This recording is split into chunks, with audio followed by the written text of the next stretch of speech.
mực xanh mực xanh ngọt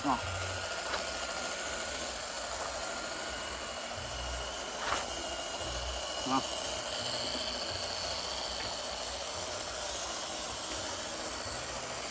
ngon này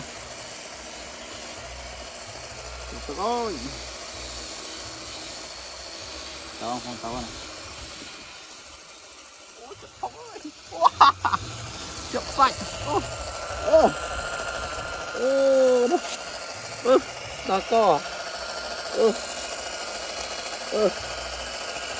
chậm đời tao rụi nha không tao rụi nha churunya này mau kena churunya an pah ini ya di perang dia nè tu kena tu lột đây mau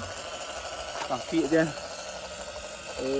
cà rồi chui rồi vô rồi tu đó coi đó coi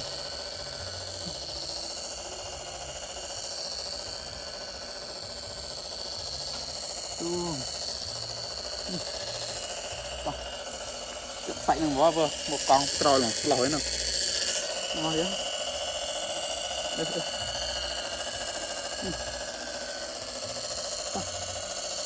mai rồi đây cầm tàu nè chào con trò lọc ra chú rung tinh đó tự to trăng một con trò lọc phải mọi ăn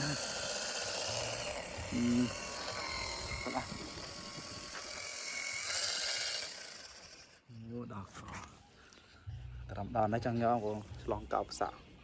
ở tận đó đó đây